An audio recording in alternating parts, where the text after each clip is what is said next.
Good morning बच्चों। राजनीति विज्ञान के इस क्लास में आज का अपना टॉपिक है संसद। आज हम भारतीय संसद के बारे में पढ़ेंगे। भारतीय संसद की पृष्ठभूमि क्या थी, क्या क्या इसके सदस्यों के लिए निर्वाचित होने के लिए योग्यताएं चाहिए, क्या क्या संसद के कार्य होते हैं, इन सब बातों का अध्ययन हम आज की क्लास में करेंगे। बच्चों, जैसा कि आप सब जानते हैं कि लोकतांत्रिक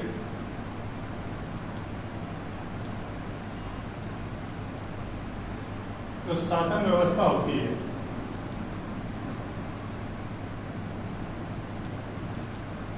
लोकतांत्रिक जो शासन व्यवस्था होती है उसमें जो सरकार होती है उस सरकार के 3 अंग होते हैं। पहला व्यवस्थापिक,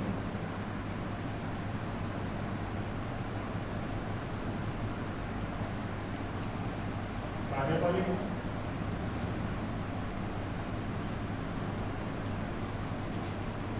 और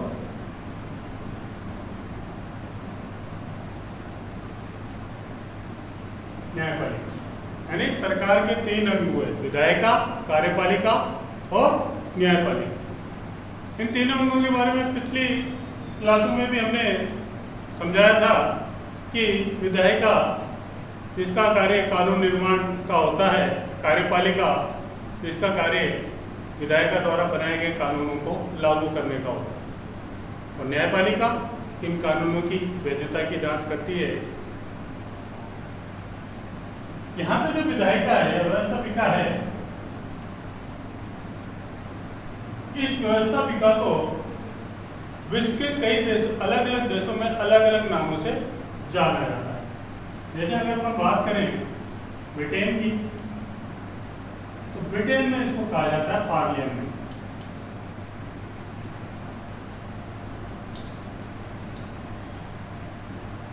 जापान की बात करें, जापान में कहा जाता है डाय। ईरान की बात करें तो वहां इसको कहा जाता है मजलिस। अफगानिस्तान की बात करें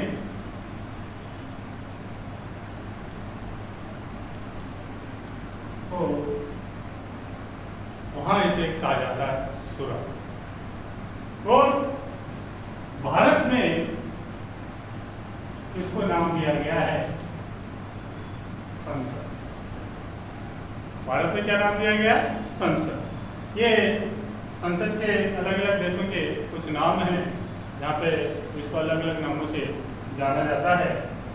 संसद या पार्लियामेंट, हम भारत में पार्लियामेंट शब्द भी यूज में ले लेते हैं क्योंकि हमारी शासन व्यवस्था पर ब्रिटिश शासन व्यवस्था का काफ़ी प्रभाव देखने को मिलता है, तो संसद को हम अंग्रेजी में पार्लियामेंट के नाम से भी संबोधित करते हैं। अब बात करते हैं अपन संसद की।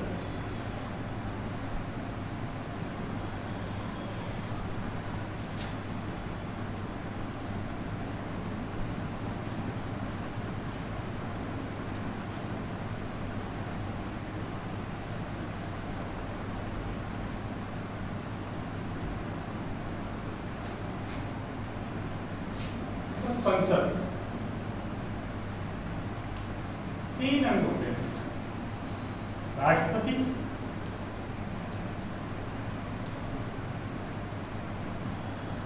लोकसभा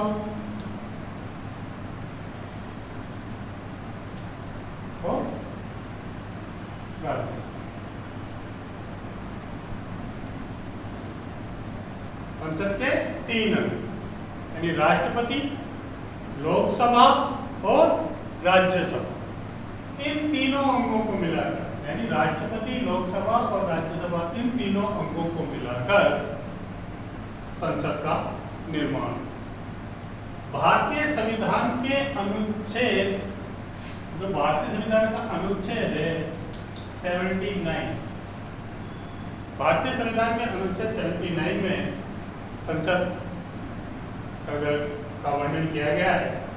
क्योंकि याद करने का भी एक तरीका हो सकता है संसद को कि कौन से अनुच्छेद के अंदर किया जाता है। जैसे से, इसका पहला लेटर क्या है से, इससे क्या बना 7, दूसरा भी सही है तो इसको अपन ब्लैंक कर देंगे, और दे से बन रहा है 10, टोटल मिलाए तो कितना 710। 710 अनुच्छेद हमारे संविधान में है नहीं, इसलिए इसमें से 1 माइनस करते हैं तो कितना है 9। तो अनुच्छेद 79 के द्वारा, भारतीय संविधान के अनुच्छेद 79 में भारतीय संसद का वर्णन किया गया है। उसके बाद बात करें लोकसभा और राज्यसभा कि इसका उच्च सदन कौन सा है?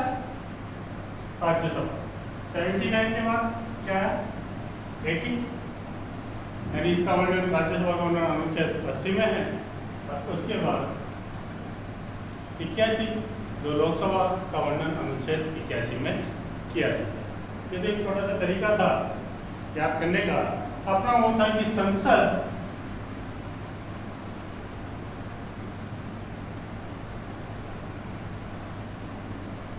के 3 अंग होते हैं,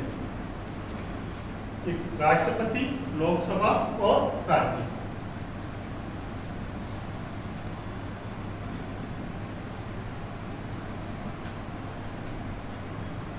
अभी जैसे मैंने क्लास में समझाया कि भारतीय ये जो संसद का प्रारूप है, इसमें ब्रिटिश मॉडल का प्रभाव काफी देखने को मिलता है। पर इसका मतलब ये नहीं है, या कई लोग इस बात से सहमत नहीं है कि ऐसा हमने अंग्रेजों के बाद ही शुरू किया। अगर अपन बात करें अपने प्राचीन काल की, तो हमारे प्राचीन काल में भी कई संस्थाएं ऐसी थी जो आधुनिक संसद से मेल खाती थी। कई चीज़ों में उन चीज़ों का वर्णन, संसद का वर्णन, संसद जैसी संस्थाओं का वर्णन किया गया है। प्राचीन काल की बात करें तो इसमें कौटिल्य के अर्थशास्त्र,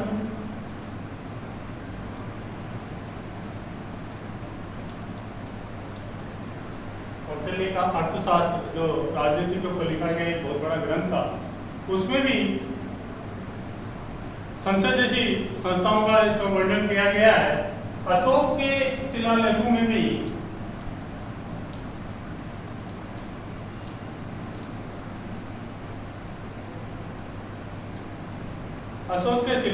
भी इस तरह का वर्णन किया गया है। या एक ब्राह्मण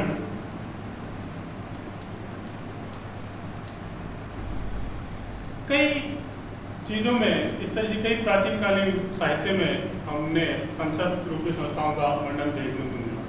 इसलिए अगर अपन पुरानी बात करें तो बच्चों ऋग्वेद,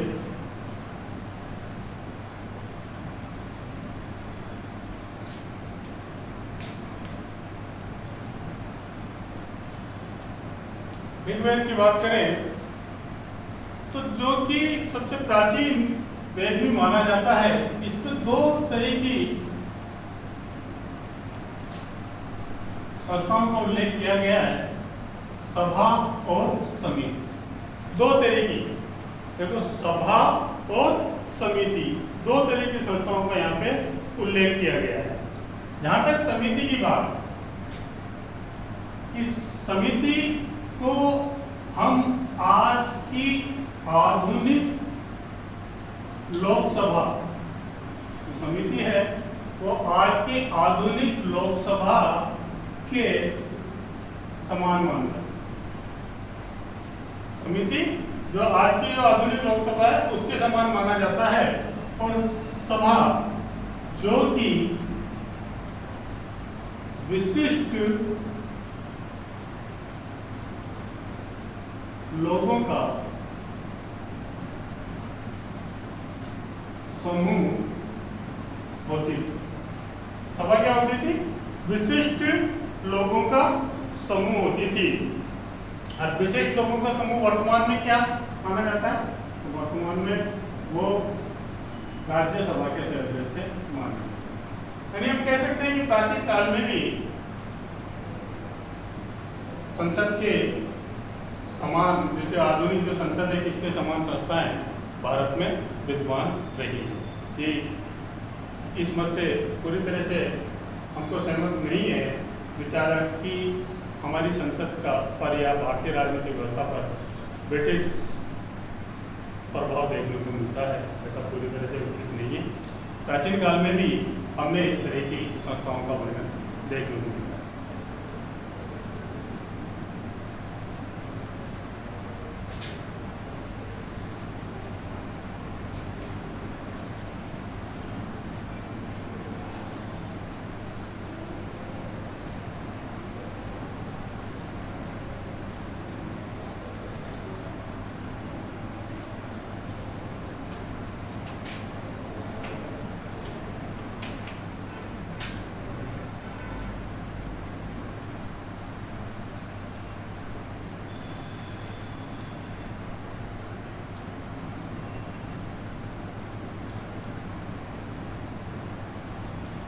संसद की पृष्ठभूमि की बात करें अगर अपन, तो 1833 के चार्टर से लेकर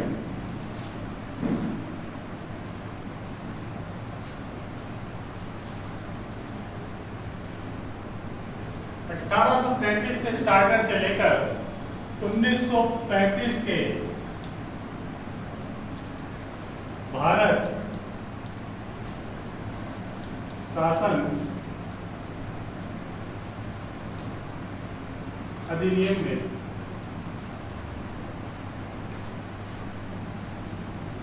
कहीं ना कहीं रूप में थोड़ा बहुत संसद जैसा उल्लेख किया गया है। इसकी पृष्ठभूमि देखने को हमको मिलती है। बात करें 1892 के, अगर अपन बात करें कि 1833 के चार्टर में इसका वर्णन देखने को मिलता है। उसके बाद 1909 के भारत शासन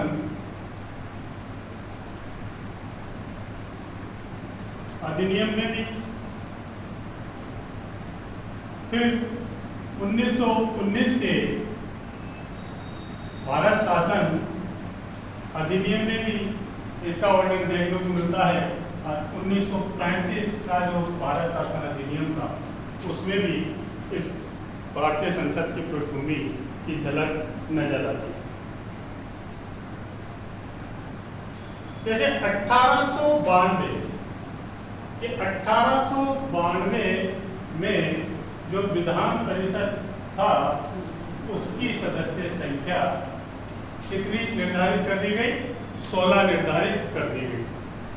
उसकी सदस्य संख्या 16 निर्धारित कर दी गई। उसके बाद 1909 का जो भारत शासन अधिनियम था उसमें इसकी संख्या 60 निर्धारित कर दी गई। लेकिन ये सांप्रदायिक आधार पर इसको किया गया ताकि भारत में जो अंग्रेजों की नीति थी डिवाइड एंड रूल की, उसके तहत हिंदू और मुसलमानों को आपस में एक नहीं रहने दिया जाए, उनकी एकता और देश की एकता और अखंडता को नष्ट किया जाए। इसके बाद अगर अपन बात करें तो 1919 के अधिनियम, 1919 के अधिनियम की बात करें तो 1919 के अधिनियम में इसे द्विसदनात्मक बनाया गया, यानी 2 सदन इसमें बनाए गए और वो सदन थे राज्य परिषद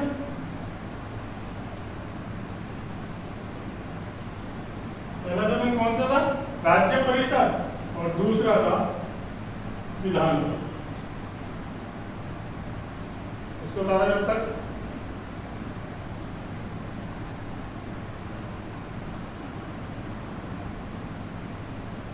यानी 2 सदन बनाए गए, राज्य परिषद और विधानसभा।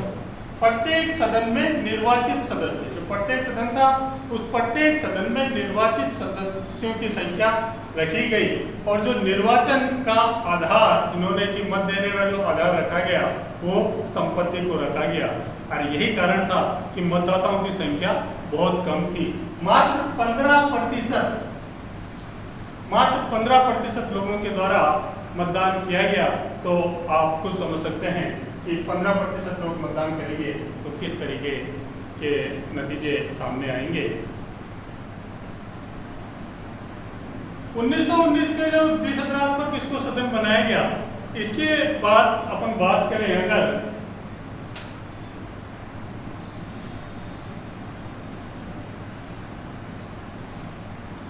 तो उसके बाद आधुनिक संसद का क्या स्वरूप रहा, किस तरह से आई, उसके संबंध में बात करते हैं।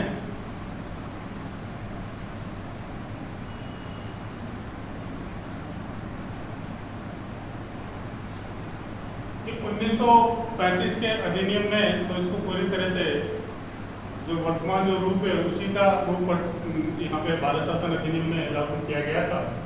अब बात करते हैं संसद के गठन की। जैसा कि अभी बताते हैं कि अनुच्छेद 79 में संसद का वर्णन किया गया है कि अनुच्छेद 79 के द्वारा, भारतीय संविधान के अनुच्छेद 79 के द्वारा संसद गठित होगी और संसद के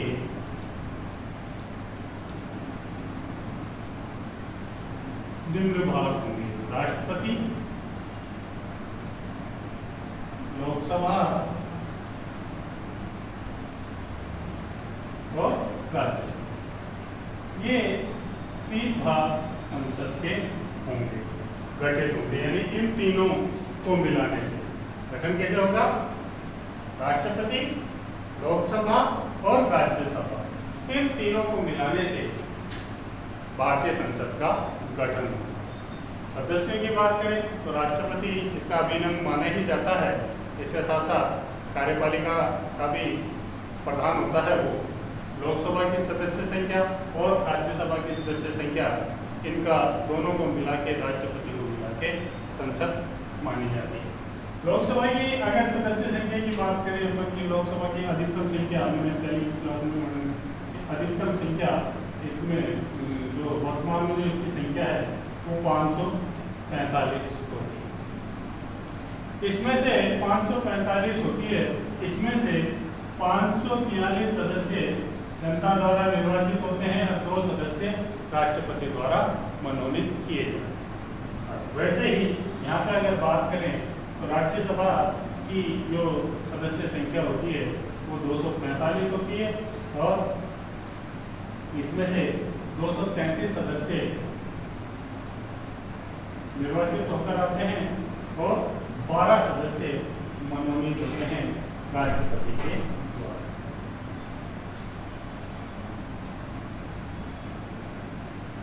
दोस्त, ये संसद के अंग हो गए: राष्ट्रपति, लोकसभा और राज्यसभा।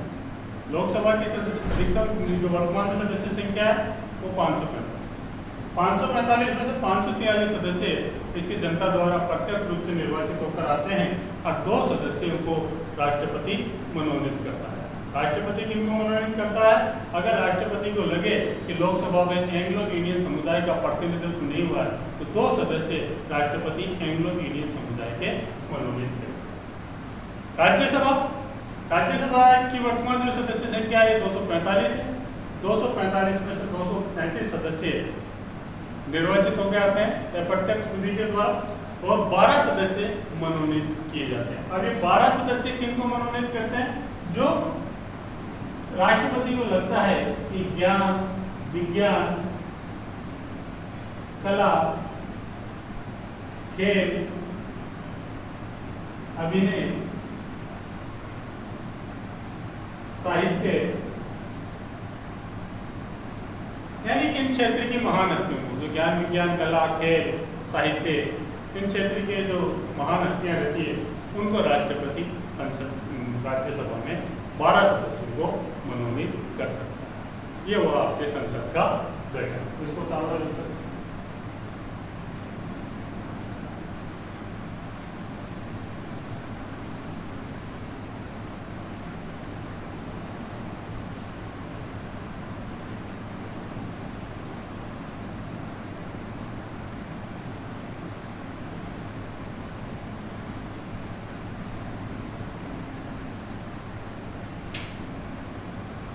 अब आती है संसद का सदस्य बनने के लिए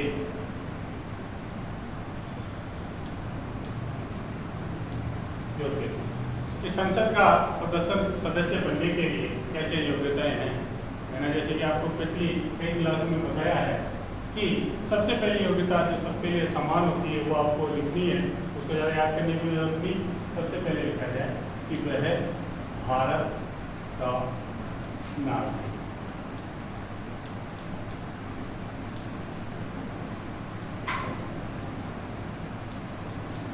सबसे पहले कौन सी होगी? वह भारत का नागरिक। अब भारत के नागरिक की कई बार ये प्रश्न उठता है कि जन्मजात उसको भारत की नागरिकता मिलनी चाहिए, लेकिन संविधान में इस तरह का उल्लेख नहीं है। लेकिन फिर भी एक योग्यता, प्रथम योग्यता यही है कि वह भारत का नागरिक हो। यानी संसद सदस्य बनने के लिए पहली योग्यता क्या की होती है कि वह भारत का नागरिक। दूसरी योग्यता जो हम हर चीज में उसकी आयु से संबंधित लिखते हैं कि क्या आयु होनी चाहिए, कि किसी भी संसद का सदस्य बनने के लिए क्या आयु होनी चाहिए। देखो संसद के मैंने 2-3 अंग बताए थे कि एक तो राष्ट्रपति, एक राज्यसभा और एक लोकसभा। राष्ट्रपति की जब अपन ने बात करी थी, क्लास में चर्चा करी थी, उस समय इसकी योग्यता की बात करी थी, तब इसकी योग्यताओं का भी वर्णन किया गया था। अब ये 3 अंग हैं, तीनों अलग अलग अंग हैं, इसलिए इनकी जो आयु संबंधी योग्यता है वो भी अलग अलग है। यहाँ लोकसभा का सदस्य बनने के लिए 25 वर्ष की आयु होना आवश्यक है। राज्यसभा का सदस्य बनने के लिए कम से कम 30 वर्ष की आयु होना आवश्यक है, और राष्ट्रपति का चुनाव लड़ने के लिए कम से कम 35 वर्ष की आयु होना आवश्यक। ये आयु संबंधी योग्यता है। जो दूसरी जो योग्यता आयु संबंधी की संसद का सदस्य बनने के लिए क्या योग्यता चाहिए? अगर वो व्यक्ति लोकसभा का सदस्य बनता है तो कम से कम 25 वर्ष का होना चाहिए, राज्यसभा का बनता है तो कम से कम 30 साल का होना चाहिए, अगर राष्ट्रपति बनता है तो कम से कम उसकी आयु 35 वर्ष होनी चाहिए।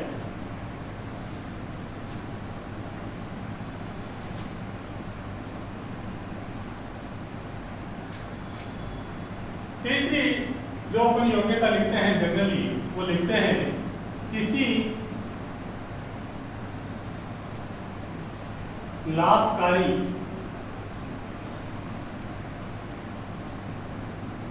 पद पर न हो। ठीक, संसद का सदस्य बनने वाला व्यक्ति किसी लाभकारी पद पर नहीं होना। अब यहाँ लाभकारी पद से क्या तात्पर्य है कि लाभकारी पद मतलब या तो कोई सरकारी नौकरी में नहीं होना चाहिए वो व्यक्ति। अगर वो ऐसे किसी लाभकारी पद पर है तो संसद का सदस्य बनने से पूर्व उसको अपने पद को छोड़ना पड़ेगा। चौथी जो योग्यता जनरली अपन लिखते हैं कि मानसिक रूप से स्वस्थ हो। छोटी योग्यता नेक्स्ट क्या है योग्यता कि मानसिक रूप से स्वस्थ हो। क्यों व्यक्ति मानसिक रूप से स्वस्थ होना चाहिए। यानी मानसिक रूप से स्वस्थ में सीधे सीधे शब्दों में हम कह सकते हैं कि वो व्यक्ति पागल नहीं होना चाहिए और दिवालिया नहीं होना चाहिए।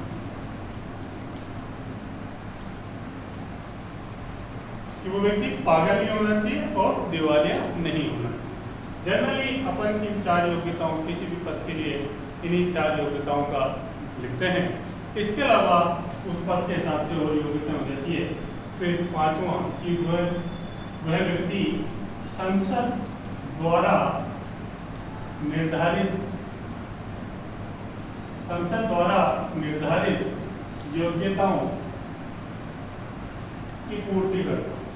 कि संसद ने कोई और योग्यता उसके लिए निर्धारित कर रखी है या कम करे, उस समय करे, तो तब व्यक्ति उस योग्यता को भी पूर्ण करना आवश्यक है। यह संसद सदस्य बनने के लिए योग्यताएं होनी चाहिए।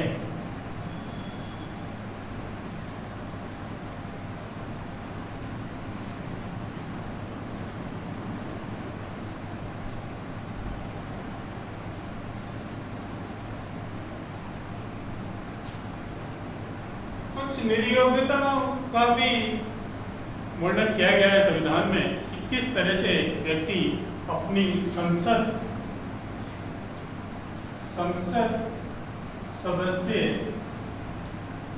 की सदस्यता खोना, यानी किस तरह से व्यक्ति, अगर कोई व्यक्ति संसद का सदस्य है, किस तरह से व्यक्ति अपनी संसद की जो सदस्यता है उसको खो देता है या उसको उसकी सदस्यता से बर्खास्त कर दिया जाता है।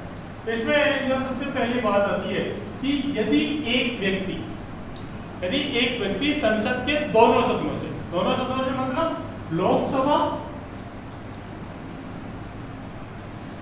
और राज्यसभा,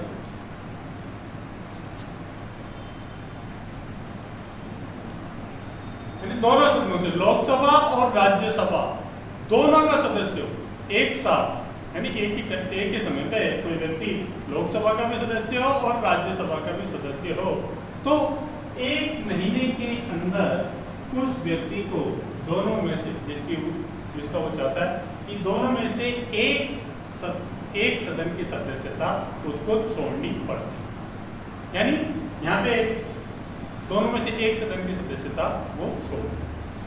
दूसरा उसमें आता है निर्योग्यता के संबंध में कि अगर ये सिद्ध हो जाए कि चुनावी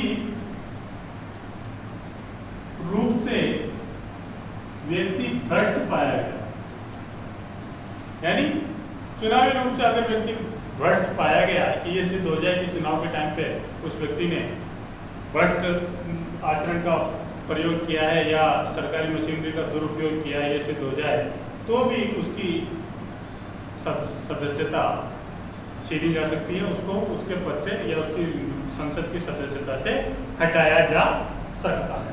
ये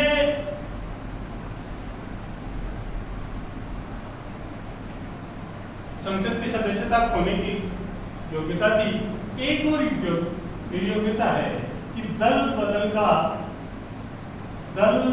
का दोषी पाए जाने, अगर वो व्यक्ति दल बदल का दोषी पाया जाता है तो भी उसकी सदस्यता हो सकती है।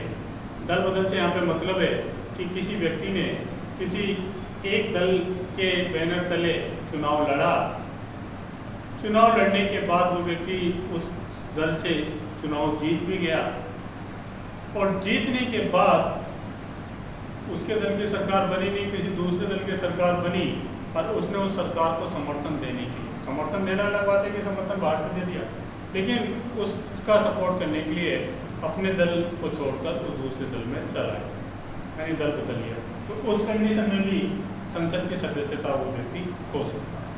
ये कुछ निर्योग्यताएं थी संसद की सदस्यता होने से संबंधित।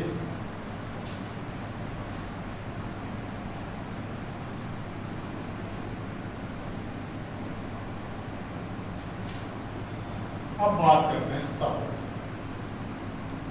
योग्यता पूरी करने के बाद व्यक्ति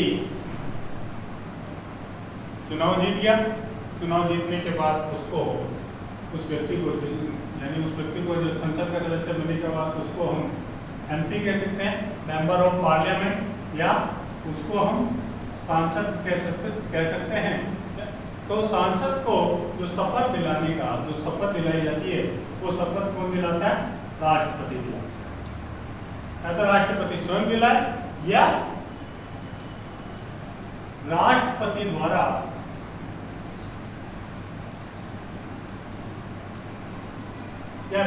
द्वारा नियुक्त, राष्ट्रपति किसी व्यक्ति को नियुक्त करते तो वह व्यक्ति,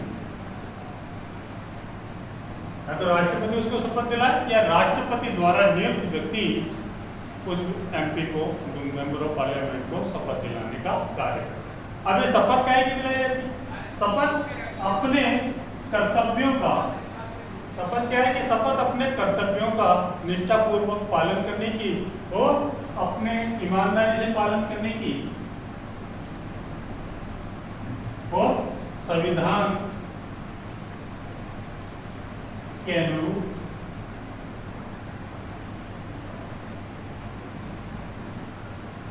कार्य करें। इनकी शपथ लेता है सांसद।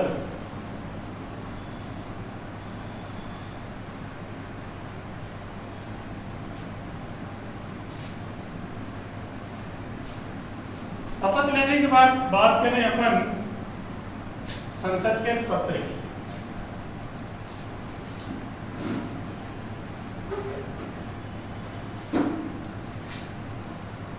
जो संसद के सत्र हैं ये राष्ट्रपति द्वारा आहूत किए जाते हैं और राष्ट्रपति ही इन सत्रों का अवसान करता है। जनरली जो सत्र होते हैं एक साल में 3 सत्र आयोजित किए जाते हैं। बजट सत्र,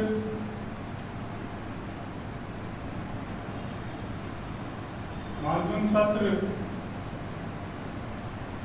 और शीतकालीन सत्र।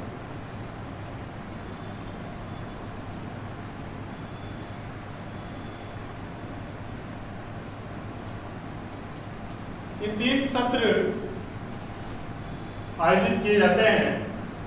इन तीनों सत्रों के बीच में वैसे तो कोई वो नहीं है कि सिर्फ इतना सा है कि प्रथम सत्र की अंतिम बैठक, प्रथम सत्र की अंतिम बैठक और द्वितीय सत्र की प्रथम बैठक के बीच कम से कम या मतलब 6 माह से ज्यादा का अंतर नहीं होना चाहिए। इसके बारे में यही प्रावधान है।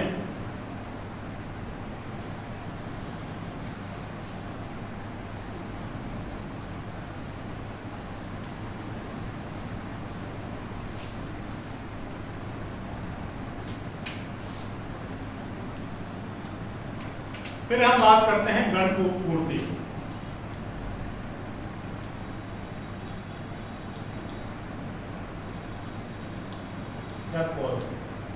क्या होता है कि सदन की कार्यवाही,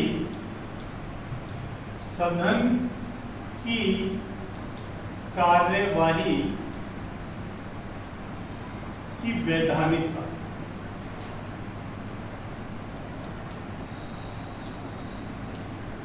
यानी जो संसद है उसके दोनों सदन है, लोकसभा या राज्यसभा, उनकी जो भी उनकी बैठक हुई उस बैठक में कार्यवाही हुई, उस कार्यवाही को वैधानिकता कब मिलेगी? जब वो अपनी गणपूर्ति पूरी करता है। अब ये गणपूर्ति करने का क्या नियम है? यह है कि सदन की सदस्य संख्या का 1/10 भाग, यानी जो सदन की सदस्य संख्या है उसका 1/10 भाग उस बैठक में सदस्य शामिल होने चाहिए, तब जाके उस सदन की कार्यवाही को वैधानिकता प्राप्त हो। और इसमें बात करें अपन, जैसे लोकसभा की जो सदस्य संख्या इसमें 545 है, इसका 10वां भाग यानी करीबन कम से कम 55 सदस्य लोकसभा की बैठक में जब तक उपस्थित नहीं होंगे तब तक वो गणपूर्ति नहीं मानी जाएगी और उसकी कार्यवाही वैधानिक नहीं होगी। ऐसे ही बात करें अपन राज्यसभा की, तो राज्यसभा में वर्तमान में 245 सदस्य हैं, उसका 10वां भाग ये होगा यानी कम से कम 25 सदस्य। तो जब तक 25 सदस्य राज्यसभा की बैठक में नहीं होंगे तब तक उसकी कार्यवाही वैधानिक नहीं मानी।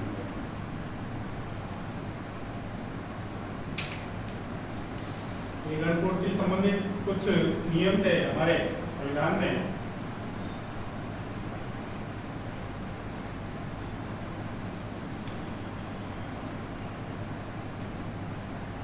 अब बात करते हैं अपन भाषा की, कि सदन में किस भाषा का इस्तेमाल हो। तो वैसे तो हमारे संविधान में प्रावधान है कि सदन के सदस्य हिंदी या अंग्रेजी में अंग्रेजी भाषा का इस्तेमाल कर सकते। सदन के सदस्य हिंदी या अंग्रेजी भाषा का इस्तेमाल कर सकते हैं, लेकिन अगर किसी सदस्य को दोनों ही भाषाएं नहीं आती है तब पीठासीन अधिकारी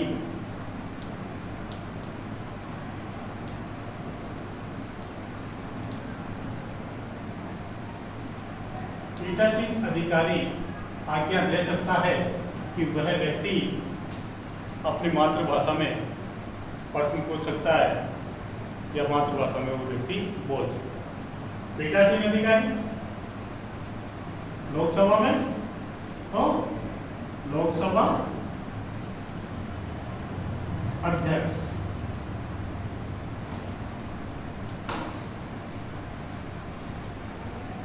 और राज्यसभा में सभापति। यही आज्ञा देंगे उस व्यक्ति को कि वो व्यक्ति किस भाषा में बात करना चाहता है।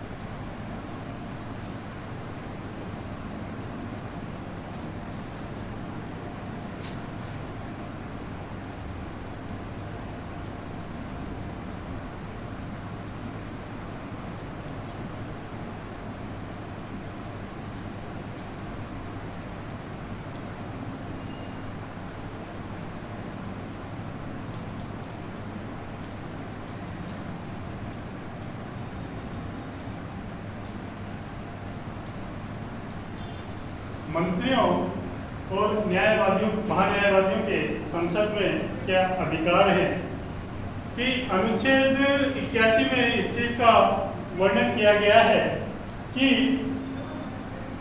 मंत्री और महान्यायवादी संसद की कार्यवाही में भाग ले सकते हैं, बस सिर्फ महान्यायवादी हैं उनको मत देने का अधिकार नहीं होगा। मत देने का अधिकार नहीं। ये बच्चों अपने संसद की एक रूपरेखा, संसद का विस्तृत वर्णन आज की क्लास में हमने किया। इसके बाद एक जो महत्वपूर्ण इसमें विषय आता है वो आता है अधिकार एवं शक्तियां। क्या क्या संसद को अधिकार रहते हैं, क्या क्या संसद के पास शक्तियां रहती है, इनका वर्णन जब अपन संसद के दोनों लोकसभा और राज्यसभा से संबंधित क्लास में करेंगे तो अलग अलग उन दोनों की अधिकार एवं शक्तियों का वर्णन विस्तृत रूप से समझाएंगे। वैसे तो संसद के जो शक्तियों में जो बात करते हैं अपन, विधि निर्माण संबंधी शक्ति की विधि निर्माण का कार्य करती है, धन विधेयक संबंधी शक्ति की धन विधेयक का निर्धारण करती है, ये संविधान में संशोधन संबंधी कार्य भी करती है। लेकिन इन सब का विस्तृत वर्णन हम जब संसद के लोकसभा और राज्यसभा संबंधित क्लास में उनकी शक्तियों के साथ विस्तृत रूप से करेंगे। धन्यवाद।